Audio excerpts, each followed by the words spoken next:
Hi welcome to Parnika maths AP 10th class maths మా ఈరోజు ఒక కొత్త చాప్టర్ స్టార్ట్ చేయబోతున్నాం. 5th chapter arithmetic progressions. దానికి సంబంధించిన ఇంట్రడక్షన్ ఈ వీడియోలో చూద్దాం. అసలు అర్థమెటిక్ ప్రోగ్రెషన్స్ అంటే ఏంటి, ఇక్కడ కొన్ని ఎగ్జాంపుల్స్ ఇచ్చాను చూద్దాం. ఇక్కడ 3కి ఒక 2 యాడ్ చేశాను అనుకో 5 వస్తుంది. 5కి 2 యాడ్ చేస్తే 7, 7కి 2 యాడ్ చేస్తే 9, 9కి 2 యాడ్ చేస్తే 11. అవునా, ఒక లిస్ట్ ఆఫ్ నంబర్స్కి ఒక ఫిక్స్డ్ నంబర్ని ఇలా యాడ్ చేసుకుంటూ పోతే వాట్లనే అర్థమెటిక్ ప్రోగ్రెషన్స్ అంటారు. సింపుల్గా చెప్తున్నా చూడండి, ఒక లిస్ట్ ఆఫ్ నెంబర్స్కి ఒక ఫిక్స్డ్ నెంబర్ని యాడ్ చేసుకుంటూ పోతే అది 2 అనే లేదు. ఇక్కడ చూడండి 1 2 3 4 5, ఇక్కడ ప్రతి దానికి ఏం యాడ్ అవుతుంది, 1 అనే నెంబర్ యాడ్ అవుతుంది. ఒక లిస్ట్ ఆఫ్ నెంబర్స్కి ఒక ఫిక్స్డ్ నెంబర్ని యాడ్ చేసుకుంటూ పోతే ఆ లిస్ట్ ఆఫ్ నెంబర్స్ ఉంటాయే వీటిని అర్థమెటిక్ ప్రోగ్రెషన్స్ అంటారు. ఈ అర్థమెటిక్ ప్రోగ్రెషన్స్లో ఈ నంబర్స్ని ఏమంటామంటే టర్మ్స్ అంటాం. టర్మ్స్ అంటాం. ఇక్కడ ఫస్ట్ టర్మ్కి మాత్రం మనం ఏం నెంబర్ని యాడ్ చేయం. ఫస్ట్ టర్మ్కి 1 యాడ్ చేస్తే 2 వచ్చింది, 2కి 1 యాడ్ చేస్తే 3 వచ్చింది, 3కి 1 యాడ్ చేస్తే 4 వచ్చింది. అవునా కదా, ఫస్ట్ టర్మ్కి తప్పించి మిగిలిన నంబర్స్కి ఏదో ఒక ఫిక్స్డ్ నెంబర్ని యాడ్ చేసుకుంటూ పోతే నెక్స్ట్ టర్మ్స్ వచ్చాయి. ఇప్పుడు నాకు 2 కావాలమ్మా, దాని ముందరుండే టర్మ్ని ఏమంటాము, ప్రిసీడింగ్ టర్మ్. నెక్స్ట్ వచ్చే నెంబర్ని సక్సీడింగ్ టర్మ్. అది ఆల్రెడీ మీరు చిన్న క్లాసెస్లో నేర్చుకున్నారు కదా. ఇప్పుడు నాకు ఈ 2 రావాలంటే ఈ ప్రిసీడింగ్ టర్మ్, దీనికి ప్రిసీడింగ్ టర్మ్ ఏంటి, 1 కదా, 1కి 1 యాడ్ చేస్తే 2 వస్తుంది. ఇప్పుడు 3 రావాలంటే 3కి ప్రిసీడింగ్ టర్మ్ ఏంటి, 2, 2కి 1 యాడ్ చేస్తే 3 వచ్చింది. అవునా, ఇలాంటి సిరీస్ ఆఫ్ నంబర్స్ని అర్థమెటిక్ ప్రోగ్రెషన్స్లో ఉన్నాయి అంటారు. ఇప్పుడు డెఫినేషన్ చదవండి, మీకు క్లియర్గా అర్థమవుతుంది. An arithmetic progression is a list of numbers in which each term, నేను చెప్పాను కదా వీటిని టర్మ్స్ అంటాం, each term is obtained by adding a fixed number. ఇక్కడ ఫిక్స్డ్ నెంబర్ ఏంటి 1, ఈ రెండు ఎగ్జాంపుల్స్లో ఫిక్స్డ్ నెంబర్ ఏంటి 2, టు ద ప్రిసీడింగ్ టర్మ్, ముందుండే టర్మ్కి, ఎక్సెప్ట్ ద ఫస్ట్ టర్మ్కి తప్పించి. అర్థమైంది అర్థమెటిక్ ప్రోగ్రెషన్ అంటే? మళ్ళీ డెఫినేషన్ చదువుదామా. An arithmetic progression is a list of numbers in which each term is obtained by adding a fixed number. ఇక్కడ ఫిక్స్డ్ నెంబర్ 1, ఇక్కడ fixed number 2, to the preceding term అంటే ముందరుండే term, except the first term తప్పించి. ఓకేనా, వాటికి ఇక్కడ కొన్ని examples ఇచ్చారు. ఇవన్నీ అర్థమెటిక్ ప్రోగ్రెషన్లో ఉన్నాయో లేదో చూద్దాం. ఇక్కడ నుంచి ప్రతి దానికి 1 యాడ్ అయింది, సో ఇది అర్థమెటిక్ ప్రోగ్రెషన్లో ఉంది. మరి 100కి 70 అంటే ఏంటి, -30 కదా. ఇక్కడ ఏమన్నారు, యాడింగ్ అన్నారు. మరి ఇది అర్థమెటిక్ ప్రోగ్రెషన్లో ఉందా, ఉందిమా. ఎలా అంటే 100 ప్లస్ -30 ఇలా రాసుకోవచ్చా, అంటే -30ని యాడ్ చేస్తున్నాను. 100లో 30 పోతే ఎంత, 70. ఓకేనా, మళ్ళీ చూడండి 70కి -30ని యాడ్ చేస్తున్నాం. 70లో 30 పోతే ఎంత, 40. చూడండి 100 70 40, ఇక్కడ ప్రతి దానికి -30 అనేది యాడ్ అవుతోంది. ఆ పాజిటివ్ నెంబర్ అవ్వచ్చు, నెగిటివ్ నెంబర్ అవ్వచ్చు, యాడింగ్ అనేది జరుగుతోంది కదా. ప్లస్ ఇంటూ మైనస్ కాబట్టి మైనస్ అయింది అంతే, ప్రతిదానికి యాడింగే జరుగుతుంది. ఇక్కడ కామన్ డిఫరెన్స్ ఏంటి, -30, కామన్ డిఫరెన్స్ ఏంటి, -30, కామన్ డిఫరెన్స్ -30, కామన్గా డిఫరెన్స్ వస్తుంది కాబట్టి ఇది కూడా అర్థమెటిక్ ప్రోగ్రెషనే. సరే మేడం మీరు అలా చెప్పేశారు, ఇక్కడ 3 3 3 3 ఉంది, ఇది కూడా అర్థమెటిక్ ప్రోగ్రెషనేనా, ఎలా అవుతుంది, జస్ట్ యాడింగ్ 0, 3కి 0 యాడ్ చేశాను, మళ్ళీ 3కి 0 యాడ్ చేశాను, 3కి మళ్ళీ 0 యాడ్ చేశాను. సో ఇవి కూడా అర్థమెటిక్ ప్రోగ్రెషన్లో ఉన్నాయి. మరి ఇదేంటి, -3 -2 -1, జస్ట్ 1 యాడ్ చేయండి. -3కి 1 యాడ్ చేస్తే -2, -2కి -1 యాడ్ చేస్తే -1. అవునా, సింపుల్గా వచ్చింది. మరి ఇక్కడ ఏం యాడ్ చేశారు ఏంటో చెప్పండి, 0.5, 0.5 యాడ్ చేస్తే ఏమొస్తుంది, -1.5. సరిపోయిందా, -1.5కి -2 రావాలంటే -0.5 యాడ్ చేయండి, ఏమొస్తుంది, -2.0. సో కామన్ డిఫరెన్స్ వస్తుంది కదా ప్రతి దాంట్లో.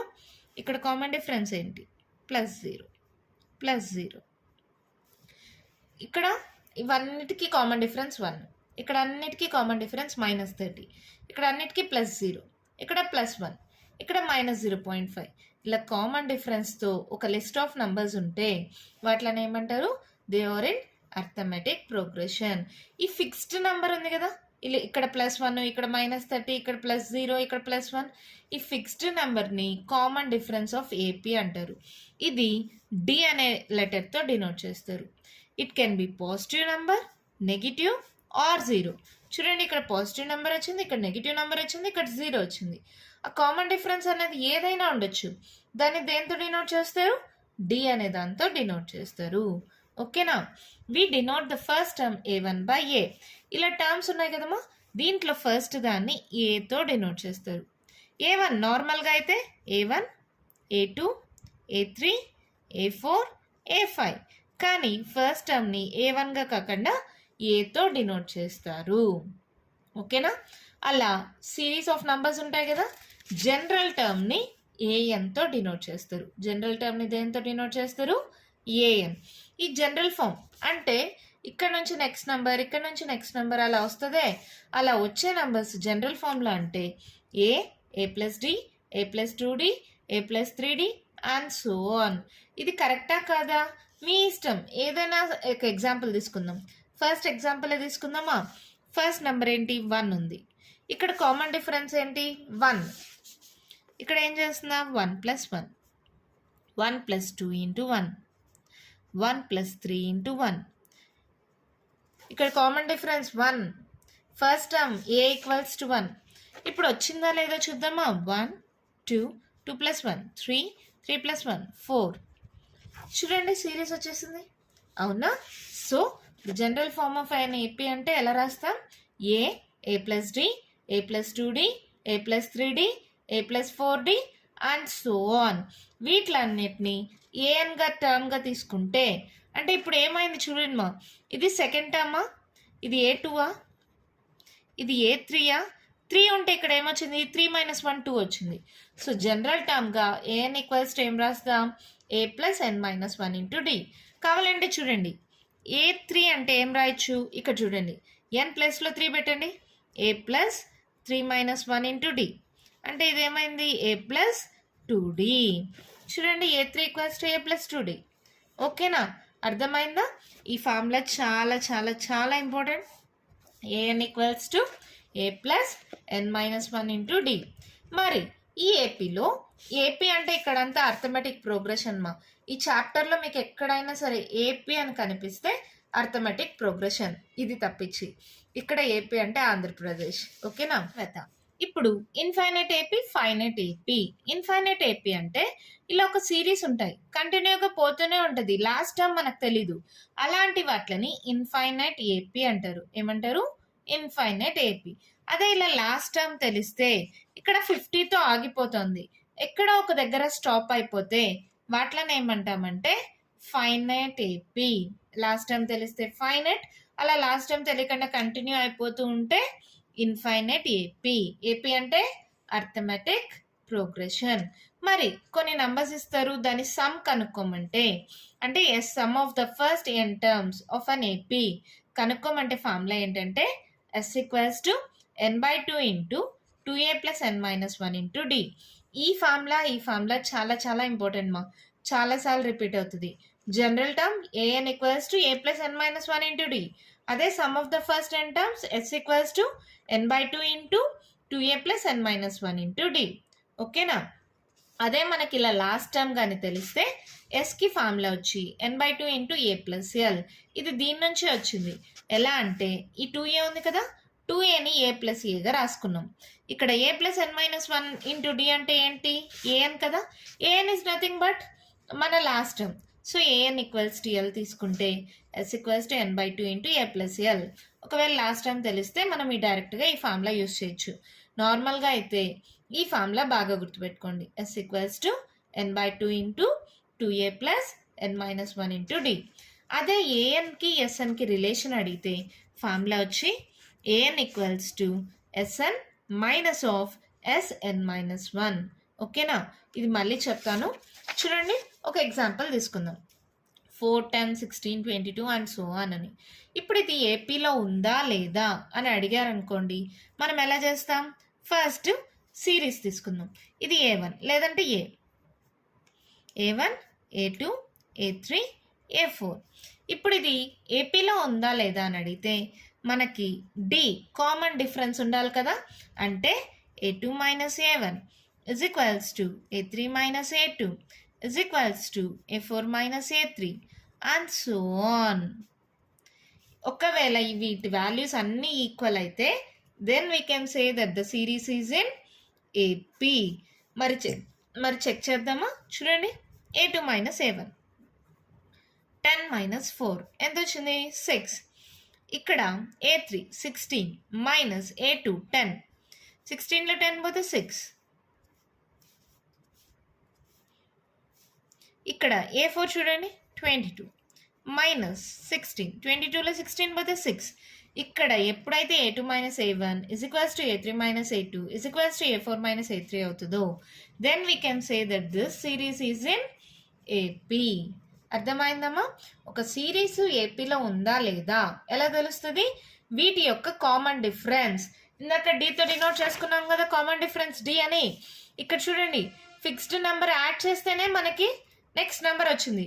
సో ఒక్కొక్క దాన్ని సబ్ట్రాక్ట్ చేస్తే 3లో నుంచి 1 సబ్ట్రాక్ట్ చేస్తే 2 రావాలి కదా, 2లో నుంచి 1 సబ్ట్రాక్ట్ చేస్తే 1 రావాలి కదా. అంటే రివర్స్లో పోతున్నాం. A2 minus A1, A3 minus A2, A4 minus A3. ఎప్పుడైతే వీటి వాల్యూస్ అన్నీ ఈక్వల్ అవుతాయో అంటే కామన్ డిఫరెన్స్ వస్తుందో then we can say it is in AP. ఇంకొక ఎగ్జాంపుల్ తీసుకుందామా? ఇప్పుడు చూడండి, 1 మైనస్ 1 మైనస్ 3 మైనస్ 5 ఇలా ఉందనుకుందాం. ఇది A1, A2, A3, A4. A2 minus A1 చేయండి, ఏమొస్తుంది? A2 అంటే మైనస్ 1 మైనస్ ఆఫ్ A1 అంటే 1 ఏమొచ్చింది? Minus 2. A3 minus A2, A3 ఎంత? Minus 3 minus of A2 minus 1 అంటే minus 3 minus into minus plus 1. 3లో 1 పోతే 2 మైనస్ 2. మళ్ళీ ఇంకొకటి తీసుకోండి, A4 మైనస్ A3. A4 అంటే మైనస్ 5 మైనస్ ఆఫ్ A3 అంటే minus 3 minus 5 minus into minus plus 3. 5లో 3 పోతే 2 మైనస్ 2. ఇవన్నీ ఈక్వల్ వచ్చాయా? Here D equals to A2 minus A1 that equals to A3 minus A2 that equals to A4 minus A3. therefore it is in AP. అర్థమైందా? ఏదైనా ఒక series ఇచ్చి ఏపీలో ఉందా లేదా కనుక్కోమంటే ఇలా చేయాలన్నమాట. మరి ఇంకొక ఎగ్జాంపుల్ చూద్దాం. 1 1 1 2 2 2 3 3 3 అండ్ సో ఆన్. ఇది ఏపీలో ఉందా లేదమ్మా చూడగానే చెప్పేయచ్చు. ఇక్కడ చూడండి, A1, A2, A3, A4 తీసుకుందాం చాలు. ఇక్కడ ఒక 3 చెక్ చేస్తే సరిపోతుందమ్మా. A2 మైనస్ A1 చేయండి, ఏమొస్తుంది? 1 minus 1 that equals to 0. A3 minus A2 చేయండి, 1 మైనస్ 1 దట్ ఈక్వల్స్ టు 0. అదే A4 మైనస్ A3 చేయండి, 2 మైనస్ 1 దట్ ఈక్వల్స్ టు 1. ఎప్పుడైతే ఇది నాట్ ఈక్వల్ వచ్చిందో here A2 minus A1 is equals to A3 minus A2 but not equals to A4 minus A3. therefore it is not in AP. మరి అలా ఎన్ని check చేయాలా? First 3 check చేస్తే సరిపోతుందమ్మా. మీకు ఈ 3 చెక్ చేస్తేనే మీకు ఖచ్చితంగా తెలిసిపోతుంది అది ఏపీలో ఉందా లేదా అని. అర్థమైందమ్మా? మరి ఇప్పుడు చూడండి, ఇక్కడ ఏబిసి అని ఒక 3 లెటర్స్ అనేవి ఏపీలో ఉన్నాయంట. అప్పుడు B equals to A plus C/2 అయింది. ఎలా అవుతుంది చూడండి, ఏబిసి ఇవి ఏపీలో ఉన్నాయనుకుందాం. A1, A2, A3 అన్నారు. ఏపీలో ఉన్నాయంటే ఏమవ్వాలి? A2 minus A1 is equals to A3 minus A2 ఇలా అవ్వాలి కదా ఖచ్చితంగా. A2 అంటే B, A1 అంటే A, A3 అంటే C, A2 అంటే B. ఈ బీని ఇటు సైడ్కి పంపించేసేయండి. మైనస్ బి ఇటు సైడ్కి వస్తే ప్లస్ బి, ఈ మైనస్ ఏ ఇటు సైడ్కి వస్తే plus A. So 2B equals to A plus C. So B equals to A plus C/2. ABC అనేవి ఏపీలో ఉంటే B equals to A plus C/2 అవుతుంది. అదే ఇక్కడ వచ్చింది. If ABC are in AP then b equals to a plus c by 2. b is called the arithmetic mean of A and C. ఈ arithmetic mean గురించి మీరు స్టాటిస్టిక్స్లో నేర్చుకుంటారు. మీకు already 9th కూడా కొంచెం టచ్ ఉంది కదా. ఇప్పుడు ఏకి సికి యావరేజ్ తీసుకున్నాం కదా, ఏ ప్లస్ సి బై 2 అని. సో ఇది అర్థమెటిక్ మీన్లో ఉందని కూడా చెప్తాం. ఓకేనా, అర్థమైందా? ఈ మాత్రం ఇంట్రొడక్షన్ చాలమా, మీరు అర్థమెటిక్ ప్రోగ్రెషన్స్లో ఏ ప్రాబ్లం వచ్చినా ఈజీగా సాల్వ్ చేయొచ్చు. మీరు ఈ ఫార్ములాస్ రెండు మర్చిపోద్దండి. an equals to A plus n minus 1 into D, s equals to n by 2 into 2a plus n minus 1 into d, or s equals to n by 2 into a plus l. ఓకేనా, మరి exercise start చేద్దామా అయితే. Excise 5.1 మా first one question చూడండి ఏమి ఇచ్చారు. In which of the following situations does the list of numbers involve make an arithmetic progression and why. ఇచ్చిన సిచ్యుయేషన్స్లో a list of numbers arithmetic progression కింద వస్తుంది, ఎందుకు వస్తుంది అనేది మన క్వశ్చన్. దాంట్లో ఫస్ట్ వన్ చూడండి. The taxi fare after each kilometer when the fare is rupees 15 for the first kilometer and rupees 8 for each additional kilometer. Question అర్థమైందా? First 1 kilometre దాకా 15 రూపీస్ అంట, తర్వాత ప్రతి కిలోమీటర్కి 8 రూపీస్ యాడ్ అవుతూ పోతుంది. అలాంటప్పుడు ఇది అర్థమెటిక్ ప్రోగ్రెషన్లో ఉందో లేదో చెప్పమన్నారు. ప్రతిదానికి 8 యాడ్ అవుతోంది అంటే ఖచ్చితంగా అదే అర్థమెటిక్ ప్రోగ్రెషన్లో ఉందని మనం చెప్పేయచ్చు. కానీ సొల్యూషన్ ద్వారా ఎలా రాస్తాం చూడండి. taxi fare for 1 kilometer లేదా for first kilometer is equals to rupees 15. Fare for each additional kilometer is equals to rupees ఎంత అన్నారు, ప్రతి అడిషనల్ కిలోమీటర్కి 8 రూపీస్ యాడ్ అవుతుంది. ఓకేనా, ఇప్పుడు ఫేర్ ఫార్ 2 కిలోమీటర్స్ అన్నామనుకో ఏమవుతుంది, ఫస్ట్ వచ్చి 15, దానికి మళ్ళీ 8 యాడ్ అయింది, 15 ప్లస్ 8 అవుతుంది. అవునా, ఎంత అవుతుంది, 23.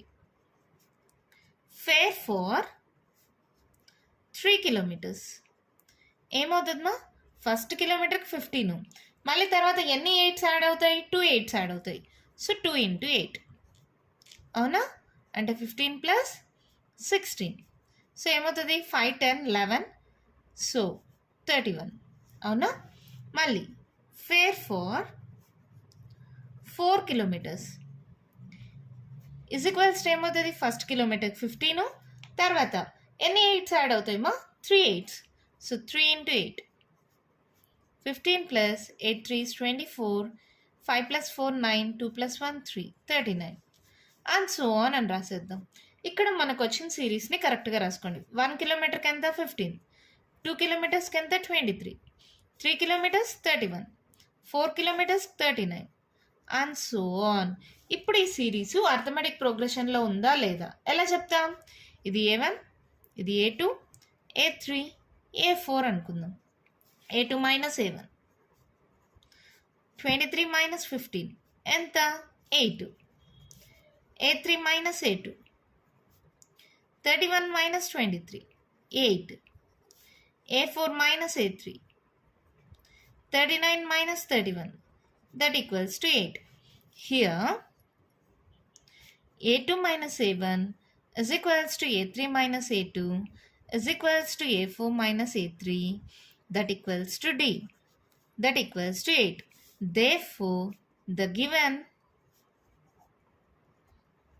series is in AP. అంతే, మన ప్రాబ్లం కంప్లీట్ అయిపోయింది. చాలా సింపుల్ మా. ఫస్ట్ కిలోమీటర్కి 15 రూపీస్ అంట, తర్వాత ప్రతి అడిషనల్ కిలోమీటర్కి 8 రూపీస్ యాడ్ అవుతుంది. ఫస్ట్ కిలోమీటర్కి 15, 2 కిలోమీటర్స్ అంటే ఏమవుతుంది, 15 ప్లస్ 8, 3 కిలోమీటర్స్ అంటే 15 ప్లస్ 2 into 8 అంటే 2 సార్లు 8 యాడ్ అవుతుంది. 4 కిలోమీటర్స్కి 15 ప్లస్ 3 into 8 అలా యాడ్ అవుతూ పోతుంది. వచ్చిన సిరీస్ని ఇక్కడ రాసుకున్నాం. A2 minus A1 is equals to A3 minus A2 is equals to A4 minus A3 వచ్చింది కాబట్టి then we can say that the given series is in AP. అంతే, అర్థమైందా? సెకండ్ ప్రాబ్లం చూద్దామా. క్వశ్చన్ చూడండి మా. The amount of air present in a cylinder when a vacuum pump removes 1/4 of the air remaining in the cylinder at a time. ఒక్కోసారి 1/4 of the ఎయిర్ని remove చేస్తూ ఉంటే సిలిండర్లో మిగిలిన ఎయిర్ని calculate చేయమన్నారు. ఏమన్నారు? ఒక సిలిండర్ ఉంది, ఈ సిలిండర్ నిండకు ఎయిర్ ఉందిమా. సో ఎయిర్ని మనం దేంతో కలుస్తాం? వాల్యూమ్ వి అనుకుందాం. మొత్తం సిలిండర్లో ఎయిర్ ఉంది. ఫస్ట్ 1/4 రిమూవ్ చేశారు, మళ్ళీ సెకండ్ టైం మళ్ళీ 1/4 రిమూవ్ చేశారు, మళ్ళీ థర్డ్ టైం మళ్ళీ 1/4 రిమూవ్ చేశారు. అలా రిమూవ్ చేసుకుంటూ వచ్చారంట. అలాంటప్పుడు మనకు వచ్చే సిరీస్ ఏపీలో ఉందా లేదా అని చెప్పమన్నారు. ఓకేనా? ఇప్పుడు దీన్ని అర్థం చేసుకోవడానికి ఒక చిన్న ఎగ్జాంపుల్ చెప్తాను. ఒకరి దగ్గర ఒక 16 చాక్లెట్స్ ఉన్నాయి. ప్రతి ఒక్కరికి 4 చాక్లెట్స్ ఇమ్మన్నారు. 16 చాక్లెట్స్లో ఫస్ట్ ఒక పర్సన్ వచ్చారు, 4 చాక్లెట్స్ ఇచ్చేసారు. అప్పుడు మీ దగ్గర ఎన్ని చాక్లెట్స్ ఉంటాయి? 12 ఉంటాయి, అవునా? ఇప్పుడు మళ్ళీ 4 చాక్లెట్స్ ఇమ్మంటే 16లో 4 తీస్తారా, 12లో 4 తీస్తారా? 12 కదా మీ దగ్గర ఉండేది. సో 12లో 4 మైనస్ చేస్తాం, అవునా కదా? అప్పుడు ఎన్ని అవుతాయి? 8 చాక్లెట్స్ అవుతాయి. అంటే ఇక్కడ 16లో నుంచి 4 తీస్తే 12 వచ్చింది, మళ్ళీ 12లో నుంచి 4 తీస్తే 8 వచ్చింది. అలాగా ఫస్ట్ వి అనే వాల్యూమ్ ఉంది, ఈ విలో నుంచి 1/4 వాల్యూమ్ని తీసేయాలి. ఓకేనా? అక్కడ దాకా స్టెప్స్ రాస్తే తర్వాత మిగతా రాద్దాం. Let the volume of the cylinder be V అనుకుందాం. ఇక్కడ ఇచ్చిన క్వశ్చన్లో ఉండేది మళ్ళీ రాద్దాం. A vacuum pump removes 1/4 of the air remaining at the cylinder అని. Given a vacuum pump removes 1/4 of the air remaining in the cylinder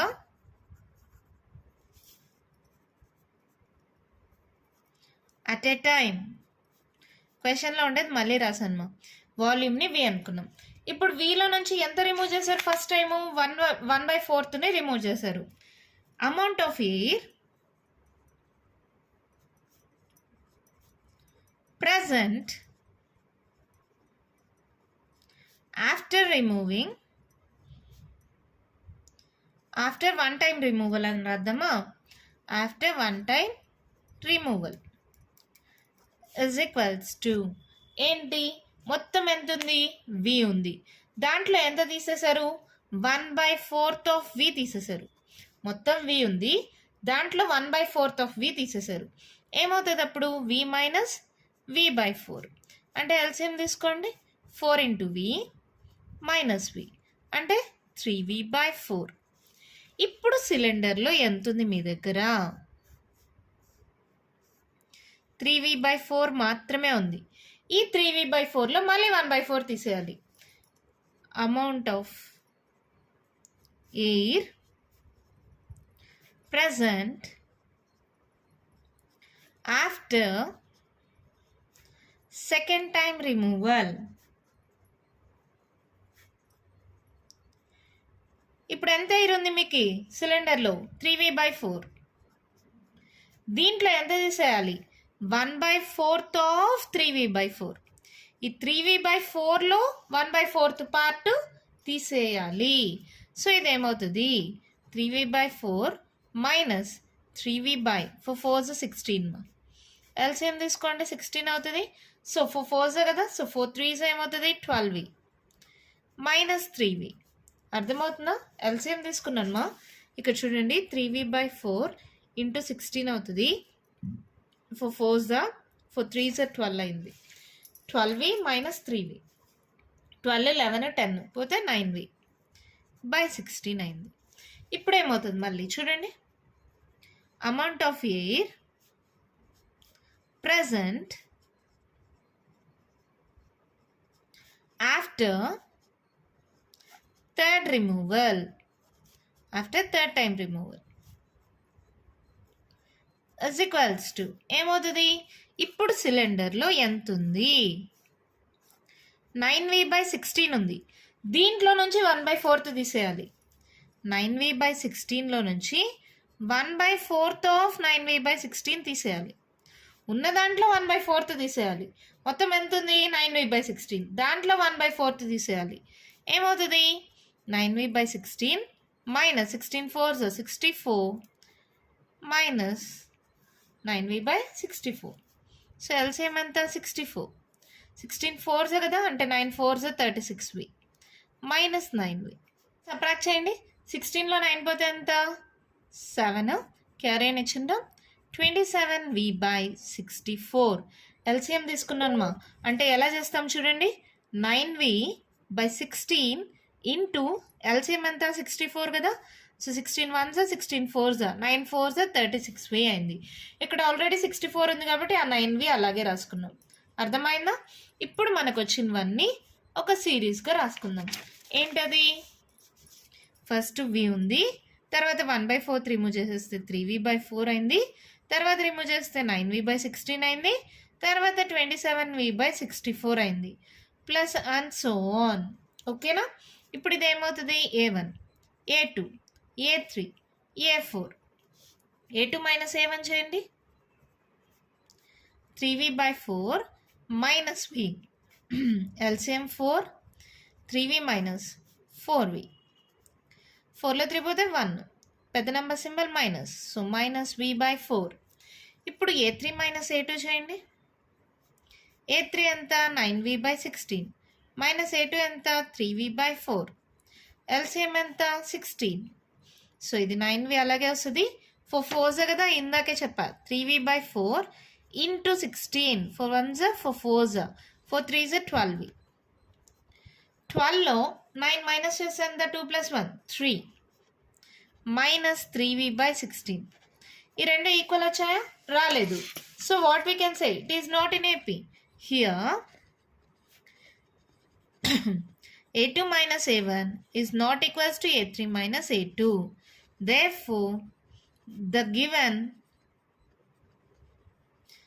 situation andamma lekapothe the given series is not in AP. అంతే, మన problem అయిపోయింది. చాలా సింపుల్గానే ఉంటుందమ్మా, కానీ కొంచెం అర్థం చేసుకోండి అంతే. అర్థం చేసుకుంటే చాలా అంటే చాలా ఈజీ. ఒక సిలిండర్లో ఎయిర్ కంప్లీట్గా ఉంది, సో వాల్యూమ్ v అనుకుందాం. దాంట్లో 1/4 రిమూవ్ చేయాలి. విలో నుంచి 1/4 ఆఫ్ v రిమూవ్ చేసాం, 3v/4 అయింది. ఇప్పుడు సిలిండర్లో 3v/4 ఉంది, మళ్ళీ దీంట్లో 1/4 ఆఫ్ 3v/4ని రిమూవ్ చేయాలి, 9v/16 అయింది. 9v/16లో 1/4 ఆఫ్ 9v/16ని రిమూవ్ చేయాలి, 27v/64 అయింది. అలా కంటిన్యూ అవుతుంటుంది. ఇప్పుడు a2 minus a1 a3 minus a2 చేసా. రెండు ఎప్పుడైతే నాట్ ఈక్వల్ వచ్చాయో therefore the given series is not in AP. అంతే, మన ప్రాబ్లం కంప్లీట్ అయిపోయింది. చాలా ఈజీగా ఉంది కదా, అర్థమైంది కదా. 1-2 సార్లు ప్రాక్టీస్ చేయండి మా, ఈజీగా అర్థమవుతుంది. ఫస్ట్ టైం కొంచెం కన్ఫ్యూజింగ్ అనిపిస్తుంది, సెకండ్ టైం ప్రాక్టీస్ చేస్తే ఇదేనా ఇంత ఈజీగా అనిపిస్తుంది.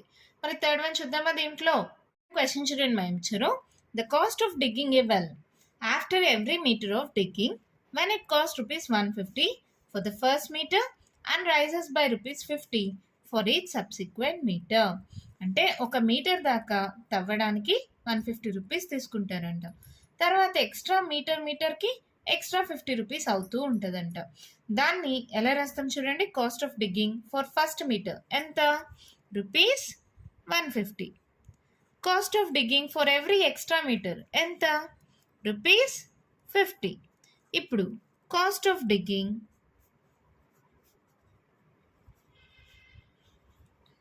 2 meters అన్నారనుకో ఏమవుతుంది, 150 + 50 అవునా కదా, ఎంత అవుతుంది అప్పుడు 200. కాస్ట్ ఆఫ్ డిగ్గింగ్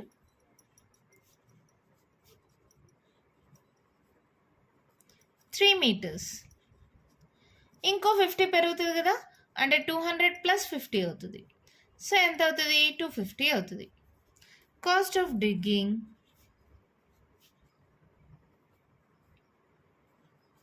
4 meters ఏమవుతుంది, ఇంకో 50 పెరుగుతుంది, 250కి 50 పెరుగుతుంది, 300 అండ్ సో ఆన్. ఇలా సిరీస్ కంటిన్యూ అవుతుంటుంది. అంటే ఫస్ట్ మీటర్కి ఎంత 150, 2 మీటర్స్కి ఎంత 200, 3 మీటర్స్కి ఎంత 250, 4 మీటర్స్కి 300 అండ్ సో ఆన్. ఇక్కడ కూడా సేమ్, ఇది A1 A2 A3 A4 అనుకోండి. A2 మైనస్ A1 చేయండి, 200 minus 150 50. A3 minus A2 చేయండి. 250 minus 200 50. A4 minus A3 చేయండి. 300 minus 250 50. సో ఏం రాయొచ్చు? Here A2 minus A1 is equals to A3 minus A2 is equals to A4 minus A3 that equals to D that equals to 50. Therefore, it is in AP. అంతే, మన problem complete అయిపోయింది. చాలా అంటే చాలా ఈజీమా. First metre Dick చేయడానికి 150 rupees తీసుకున్నారు. తర్వాత ప్రతి మీటరు యాడ్ అవుతుంటే ప్రతి 50 యాడ్ అవుతూ పోతుంది. 2 మీటర్స్కి ఏమవుతుంది? 150 ప్లస్ 50. ఇంకో 3 మీటర్స్ కంటే ప్లస్ 50, 4 మీటర్స్ కంటే ప్లస్ 50, అలా యాడ్ చేసుకుంటూ పోతే వచ్చిన సిరీస్ ఎలాగో మనం చూడగానే చెప్పేచ్చు ఇట్ ఈస్ ఇన్ ఏపీ అని. ఓకేనా? నెక్స్ట్ వన్ చూద్దాం అయితే. 4th వన్ క్వశ్చన్ చూడండి ఏమి ఇచ్చారో. The amount of money in the account every year when rupees 10,000 is deposited at compound interest at 8% per annum. Compound interest అంట. కాంపౌండ్ ఇంట్రెస్ట్కి మీరు already formula నేర్చుకున్నారు కదా. ఒకవేళ నేర్చుకోకపోతే ఇప్పుడైనా నేర్చుకోండి. ఫార్ములా వచ్చి P into 1 plus R/100 whole power n. చూడండి solution. ఇక్కడ ఫార్ములా లాగా రాసేస్తాను. Compound interest equals to P into 1 plus R/100 whole power n. P equals to ఏంటి? ఇక్కడ principal amount.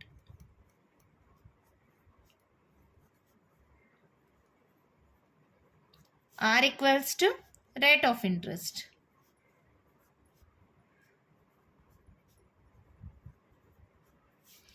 N equals to number of years. ఇదేం రాయనక్కర్లేదు, మీకు formula తెలియాలి కాబట్టి నేను చెప్తున్నాను. కాంపౌండ్ ఇంట్రెస్ట్కి ఫార్ములా వచ్చి P into 1 plus R/100 whole power n. P అంటే ప్రిన్సిపల్ అమౌంట్, R అంటే రేట్ ఆఫ్ ఇంట్రెస్ట్, N అంటే number of years.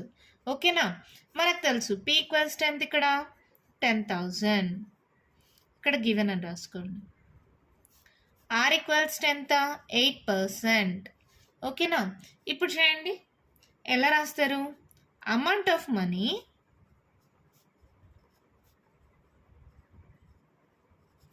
After 1 year. ఒక 1 year తర్వాత amount of money after 1 year ఏమవుతుందో సేమ్ ఇదే ఫార్ములా అప్లై చేయండి. 10,000 into 1 plus 8/100 whole power 1. Amount of money after 2 years ఏమవుతుంది?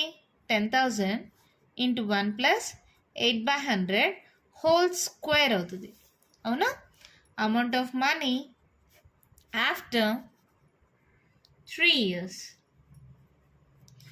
Is equals to ఏమవుతుంది? 10,000 into 1 plus 8/100 whole cube అవుతుంది. ఇక్కడ చూడండి, whole power 1 whole square whole cube ఇవి ఏపీలో ఉంటాయా? ఇది ఏపీలో ఉంటుందో లేదో చిన్న ఎగ్జాంపుల్ ద్వారా చెప్పేస్తాను చూడండి. ఒకవేళ 2 అనుకోండి, 2 స్క్వేర్ 2 క్యూబ్ 2 పవర్ 4 ఇవి ఏపీలో ఉన్నాయో లేదో చూస్తే ఇది కూడా ఏపీలో ఉందో లేదో తెలిసిపోతుందా? మరీ ఇంత పెద్ద పెద్ద వాల్యూస్ క్యాలిక్యులేట్ చేయనక్కర్లేదు. చూడండి, 2 స్క్వేర్ ఎంత? 4, 2 2s 4, 4 2s 8, 8 2s 16, 2 4 8 16. ఈ రెండింటికి డిఫరెన్స్ ఎంత? 2. 4కి 8కి డిఫరెన్స్ 4, 8కి 16కి డిఫరెన్స్ 8. చూడండి, 2 4 8 ఇది డిఫరెన్స్లు. అంటే అది ఏపీలో ఉందా? లేదు. అది లేకపోతే ఇది కూడా ఉండదు, అంతే కదా. Whole power 1 whole power 2 whole power 3 whole power 1 whole power 2 whole power 3 ఇలా ఉంటే అది ఏపీలో లేదు. సో ఇది కూడా ఆటోమేటిక్గా ఏపీలో ఉండదు. లేదు మేము క్యాలిక్యులేట్ చేసుకుంటామంటే క్యాలిక్యులేట్ చేసుకోండి. ఎలా? 10,000 ఇంటూ ఎల్సిఎం తీసుకోండి, 100 అవుతుంది. 100 ప్లస్ 8 108. ఈ జీరోస్ క్యాన్సిల్, ఈ రెండు మల్టిప్లై చేసుకోండి, ఏమవుతుంది? 10800. అట్లా ప్రతిదాన్ని క్యాలిక్యులేట్ చేసుకోండి. అయినా ఇది అవసరం లేదు, ఇక్కడ దాకా చేసేస్తే therefore 10,000 into 1 plus 8/100 10,000 into 1 plus 8/100 whole square, comma 10,000 into 1 plus 8 by 100 whole cube, and so on. Clearly, here ఇది A1, ఇది A2, A3 అనుకుంటే A2 minus A1 is not equals to A3 minus A2.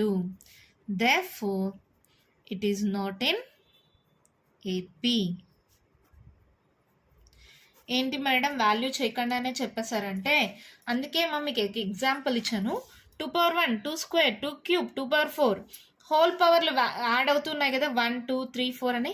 ఇక్కడ 1 2 3 4 అయినాయి కదా. ఒక చిన్న ఎగ్జాంపుల్లో 2 తీసుకుందాం, చిన్న నెంబర్ కదా. 2 స్క్వేర్ 4, 2^3 అంటే ఎంత 8, 2^4 అంటే 16.